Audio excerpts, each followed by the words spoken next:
Hey guys, I'm SaltEMike, and the 4.7 PTU is now Wave 1. That means one of the most anticipated pieces of content from this past October CitizenCon is now in the game for testing, and that is Rockbreaker. This video is going to be a bit of a guide, a little bit of feedback, and mainly my first impression. So first thing I'll say is don't make my first impression necessarily yours.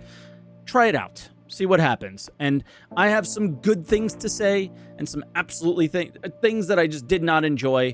So with that, yeah, we're going to see how this does on the main channel. So leave a like if you enjoyed it. Subscribe if you want more stuff like this. Just let me know what you're thinking about this kind of content on the main channel, and we'll see how it goes. So let's get into how this thing works.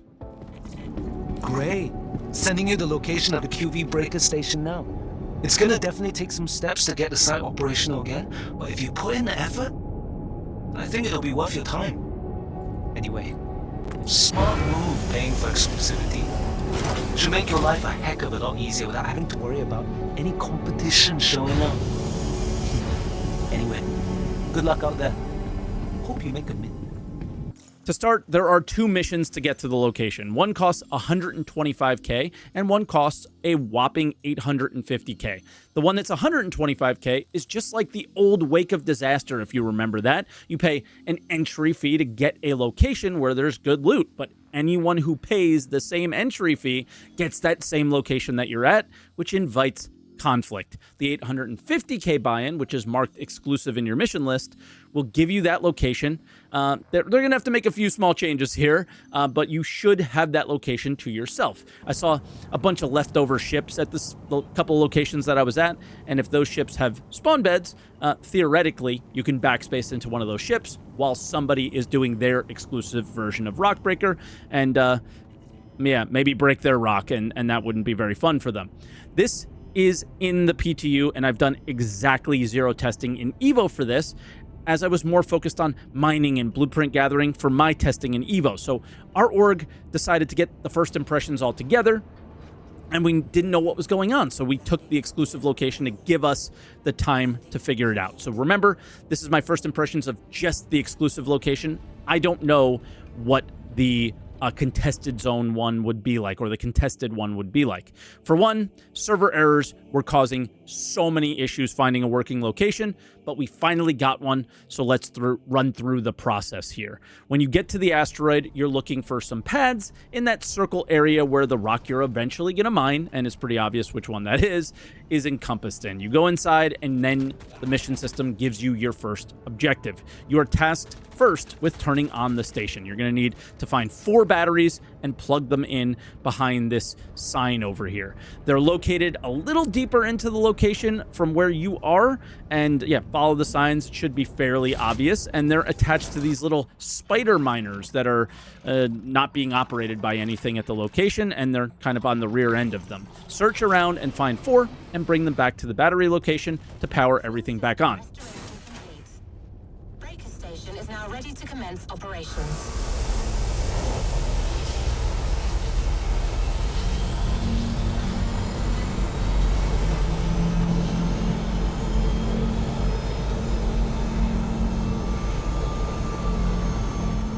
Now, at the same time, you're going to come across these ice walls, which you can mine through with a multi-tool. These will have a new mineral inside, Satyrix. Reading the description, we should probably hold on to these. They're labeled really nicely, and it's easy to understand kind of what you should do.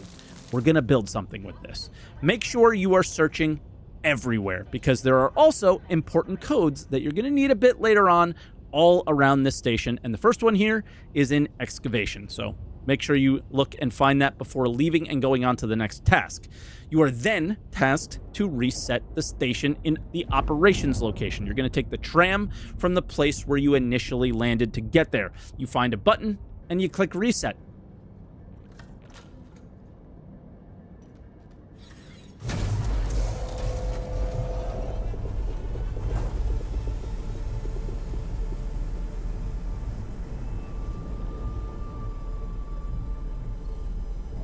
but you're also going to find another one of those codes. After turning on the location and resetting, you are asked to go to the mining laser and then activate it. Here, you will look for one of these fabricators at the top of the stairs. So a mission that's actually asking you to craft something. That's kind of cool. Place the gems that you just mined, 4 at a time, 1 in each one of these little squares, and turn on the fabricator.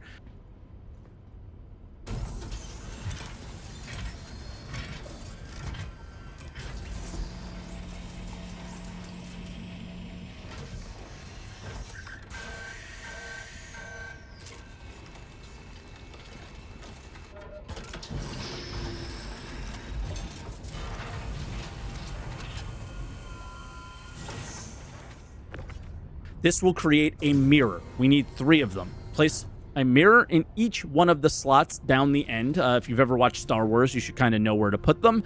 I then move into the laser control room where there are a few screens hinting at what to do next. So clearly, we need 4 catalysts, whatever they are, but this is what they look like. They may be located in a new location. Well, actually, we'll be heading there in just a little bit, but for now, there was a bug with them.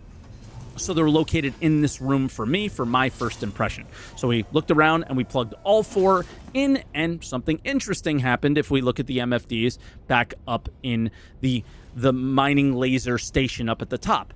The yield numbers went up. I always like when number goes up. I'm sure you do too.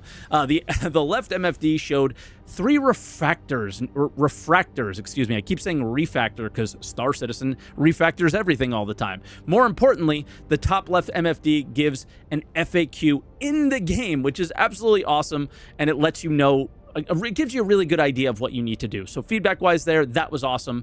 It was something that could have been a little bit confusing. It was definitely confusing for us, and that certainly helped with what to do. They tell us to use the codes that we found and what we need to do to align. But there are 3 refractors, and we only have 2 codes. So there is a tram on the back side of the laser where we were putting the catalysts in, and that will bring you to the storage depot. If you've ever played Half-Life, don't kill me, I haven't. There's a little homage to that, and that's where your last code will be. Then you go to each refractor. They're lettered A, B, and C, and you use the codes that you found to align them. I didn't see anything that basically they are reusing an MFD here from the prison system, so there's nothing that says this is code A, this is code B, this is code C, so just try whichever ones you have. One of them will eventually work. This did not work for us perfectly, unfortunately. They just said they were aligning and then just didn't really do anything, so the game kind of told us they were.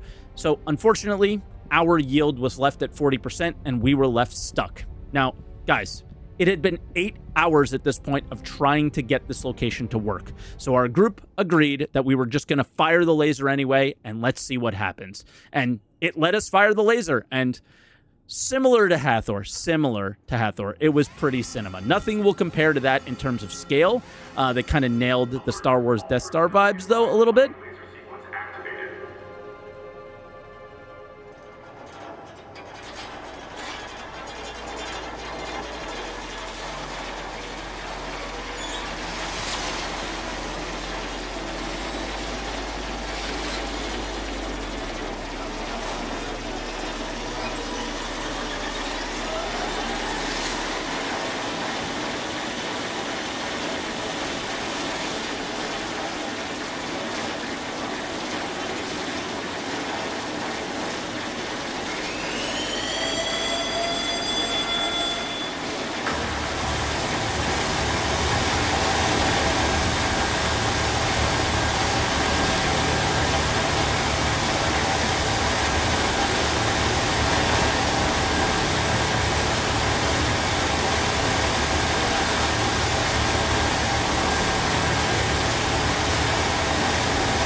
And then once the laser was finished firing, there was definitely a large ship-size hole on either side of the rock, and we dove in for our riches.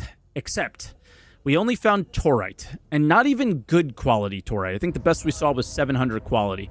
But Mike, it said you only had 40% yield, and because the refractor things broke, right? Yeah, okay. But I watched multiple other streamers do this. One of them was at 90%, others were at 100%, and they had the exact same experience as me. Just a bunch of torite, and none of the quality was even that great, which is, torite's all over Nyx, guys. This is like finding copper in Stanton. It's, around Hurston or something. It's not hard to find. This was not worth the effort, right? Now, there was a developer in our chat who works directly on this thing, and he stated that Savrillium, which is the rarest ore in Nyx, is supposed to be guaranteed to spawn here. He didn't say anything about a guaranteed material quality, but he did say Savrillium was supposed to spawn, and it didn't. Regardless, that's just 2 ore types. We also found a little bit of agricium, so 3 technically, and of seemingly very random quality. None of it was super high.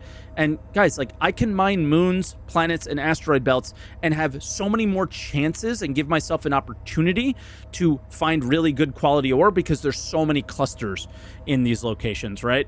And yeah, there just wasn't that much here. So why would I choose this over that? My first experience here was very similar to Onyx locations.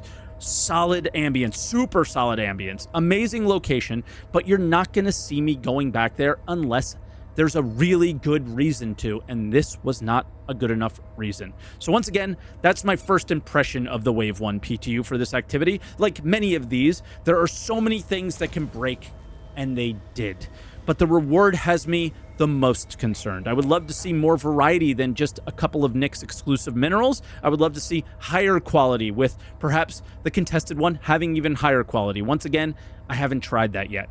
Guaranteed quality even, perhaps, that we know will be there in the mission description. My focus from this point forward will probably just be mining the best quality stuff and making the most of it in the sandbox aspect of the game. Missions, they seem to have a window where they work for a patch, and then there's some game-breaking or big issue with them that makes it just way too hard to enjoy. Hathor, the Worm, the Snake, QV stations, Ace pilots have all suffered from this, and they keep adding to the mountain of fixes. So once again, it's overall cool, but you're not pulling me away from the actual sandbox that is finally filling with some sand for the first time ever with this patch, right? With crafting and mining and the mining changes.